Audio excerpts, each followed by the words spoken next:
अस्सलाम वालेकुम। आज हमारे पास एडवांस अकाउंटिंग का जो नया टॉपिक है वो है कंसाइनमेंट। ठीक है जी। कंसाइनमेंट अकाउंट जो है पेपर में बहुत ही इंपॉर्टेंट टॉपिक है। ठीक है। और हर एग्जामिनेशन में चाहे आप बीएस प्रोग्राम कर रहे हो, चाहे आप जो है वो बीकॉम कर रहे हो, चाहे आप सीए कर रहे हो, इसमें ये बहुत ज़्यादा इंपॉर्टेंट और जो है हॉट फेवरेट जो है टेस्टेड टॉपिक रहता है एग्जामिनर का। ठीक है। तो आज हम देखते हैं कि कंसाइनमेंट क्या चीज़ है, इसके क्या बेसिक पॉइंट्स हैं, उसको हम आज एड्रेस करेंगे। ठीक है जी। तो सबसे पहले चलते हैं जी कंसाइनमेंट के फ्लो की, तो देखते हैं कि कंसाइनमेंट किस तरह से काम करता है हमारे पास। कंसाइनमेंट पहले ये अंडरस्टैंड करना जरूरी है कि कंसाइनमेंट क्या चीज है। बच्चों, कंसाइनमेंट का कुछ ओवरव्यू यूं है कि कंसाइनमेंट एक ऐसा प्रोसेस है जिसमें एक पर्सन जिसका नाम कंसाइनर होता है, जिसको हम ओनर ऑफ द गुड्स भी कहते हैं, वो अपनी चीजें जो है वो अंडर कंसाइनमेंट जो है एक पर्सन को बेचता है। यानी कि ऐसा शख्स जो अपनी चीजें जो है अंडर कंसाइनमेंट जो है वो कंसाइनी को बेचता है।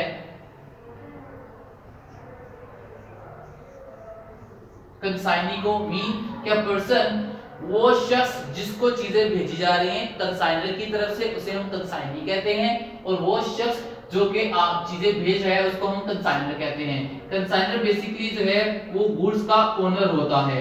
ठीक है जी। और ये जो शख्स है ये बायर नहीं होता, ये बेसिकली उसका एक एजेंट होता है। कौन होता है इसका? एजेंट होता है। ठीक है जी। एजेंट कंसाइनी, हम उसको कंसाइनर में नाम देते हैं कि वो कंसाइनी है, और जो बंदा चीजें भेज रहा है कंसाइनर में उसे हम कंसाइनर कहते हैं। ठीक है। तो कंसाइनर जो है अपनी चीजें जो है कंसाइनी को देता है कि यार इसको आगे कहीं सेल करवा दो, बिकवा दो। ठीक है जी। और कंसाइनी इस काम के अपने पैसे चार्ज करता है, कमीशन चार्ज करता है। ठीक है जी। तो इसलिए वो अपने इस सारे प्रोसेस के लिए कमीशन उससे चार्ज करेगा कंसाइनर से। तो हम कह सकते हैं कि कंसाइनमेंट एक ऐसा प्रोसेस है whereby a consignor send goods to consignee to resell for next person। ठीक है जी। to sell someone else। ठीक है जी। तो वो कंसाइनर के बिहाफ के ऊपर जो है वो उसको आगे क्या करता है, सेल करवाता है। तो इसका मतलब ये हो गया कि कंसाइनमेंट एक ऐसा प्रोसेस है जिसमें कंसाइनर कंसाइनी की चीजें बेच आगे बिकवाने के लिए।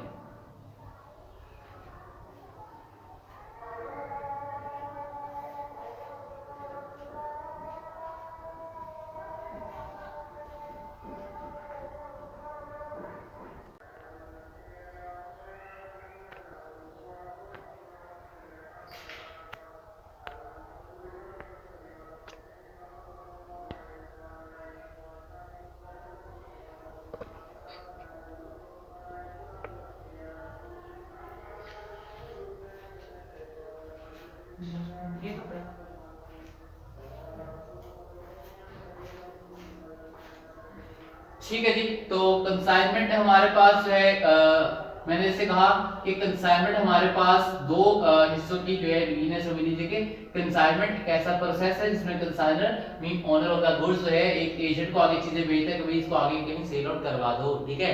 तो ये बायर नहीं होता, ये जस्ट एजेंट है, ये चीजें से खरीदता नहीं है। ठीक है। ये जस्ट उसके बिहाफ पे आगे सीधे सेल आउट करवाता है, इसलिए इसको हम कंसाइनी कहते हैं। और कंसाइनी इसके लिए अपनी कमीशन चार्ज करता है।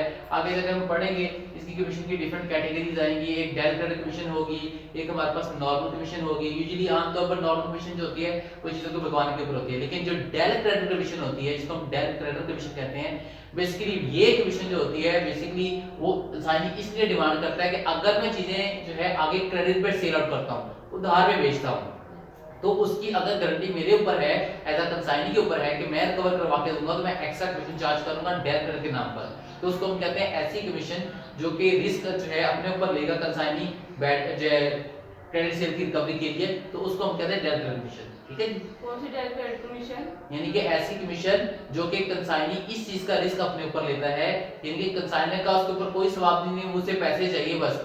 ठीक है जी। चाहे उधार पे बेचो चाहे कैश बेचो, अगर उधार पे कंसाइनी अगर चीजें बेचता है और कहता है जी रिकवरी की जिम्मेदारी मेरे ऊपर, तो फिर उसके ऊपर वो एक्स्ट्रा कमीशन मांगता है, और वो कमीशन होती है डायरेक्ट क्रेडिट कमीशन। ठीक है। तो उसको जो है फिर अगर बैड डेट्स हुए तो कंसाइनी जिम्मेदार होगा, वो पैसे तो करवा के देगा, फिर कंसाइनी की जिम्मेदारी नहीं होती। ठीक है जी। तो इसको हम जो है वो डायरेक्ट क्रेडिट कमीशन के नाम पे यहाँ पे जानते हैं। उसके अलावा जो है कंसाइनमेंट के अंदर जो है वो जो आपके लेवल पे सवाल आता है वो अगेन जैसे हम लोगों ने ब्रांच के अंदर इनवॉइस वाला सीन देखा था ना, और पैसे इनवॉइस, ये वो टॉपिक यहाँ पे डिस्कस होता है। इसके अलावा इसमें जो है हमारे पास कॉस्ट प्राइस प्राइस प्राइस के अलावा जो है यहाँ पे अनसोल्ड स्टॉक की कैलकुलेशन होती है, वो बहुत इंपॉर्टेंट होती है। नॉर्मल लॉस एबनॉर्मल लॉस की कैलकुलेशंस होती हैं, वो हमने देखनी होती है। तो आपके लेवल तक जो है पेपर में जो सवाल आता है वो कॉस्ट एंड वाइज प्राइस वाला एक ये टेस्टेड रहता है, और दूसरा जो है अनसोल्ड स्टॉक तो हर सवाल में आता है, वो टेस्ट होता ही होता है, ठीक है जी। नॉर्मल सवालों से अलावा आता नहीं। उसके अलावा आपको पास जो है वो इनवॉइस प्राइस के अलावा जो है एबनॉर्मल लॉस की और नॉर्मल लॉस की कैलकुलेशन पूछ लेता है। ये इनवॉइस प्राइस लेवल है, कंसाइनमेंट का बहुत सिंपल सा आसान सा सवाल रहता है, ठीक है जी।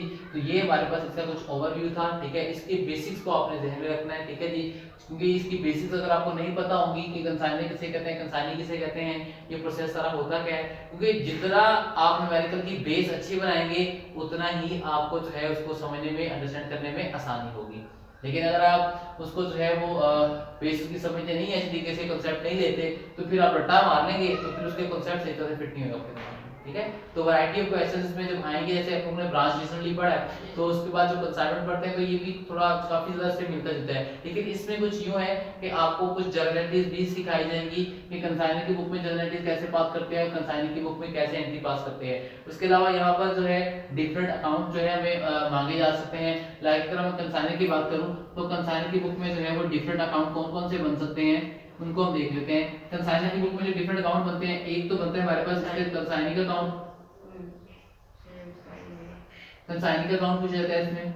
उसके अलावा इसमें पूछा जाती है हमारे पास goods sent on consignment account, ठीक है जी, ये पूछा जाता है। और इसके अलावा सबसे इंपॉर्टेंट जो है यहाँ पर जो प्रॉफिट निकालने के लिए काम आएगा, that one is consignment account, ठीक है जी। तो ये हमारे पास इसमें जो है वो तीन अकाउंट ही पूछे जाते हैं। अगर हम कंसाइनिंग की बात करें तो कंसाइनिंग में सिर्फ एक ही अकाउंट पूछा जाता है, that one is consignor account. तो ये मेरे पास जो है वो बेसिकली अकाउंट्स की जो है वेरिएशन रहती है पेपर में। अगर जो है वो कहता है जी paid accounts in the books of consignor, तो ये तीनों अकाउंट हम लाजमी बनाएंगे, ठीक है जी। जैसे ऐसे अकाउंट्स ही होते हैं इसके, ठीक है जी, और कंसाइनर की बुक में यही अकाउंट होता है, ठीक है। ये अकाउंट जो है प्रॉफिट फाइंड करने के लिए होते हैं, ये वाला जो है बैलेंस के लिए होता है, कितना बैलेंस मैंने कंसाइनर से लेना है, और कंसाइनर की बुक में ये वाला अकाउंट जो है वो शो करवाता है उसमें कितने पैसे जो है वो कंसाइनर के पे करने हैं, ठीक है जी। तो ये हमारे पास जो है आज का जो है वो कंसाइनमेंट के अकाउंट का जो है इंटरव्यू था, समझने के ये इसका ओवरव्यू था कि जो उसने अपने आप को दिखाया कि मैं क्या चीज़ हूँ, ठीक है। तो इसको अच्छे तरीके से इसके बेसिक को ज़हन में रखिएगा, इंशाल्लाह नेक्स्ट जो है टॉपिक के ऊपर जो है इसका न्यूमेरिकल करेंगे और फिर इसको प्रॉपर तरीके से लेके चलेंगे, ठीक है जी। ओके, जज़ाकल्लाह।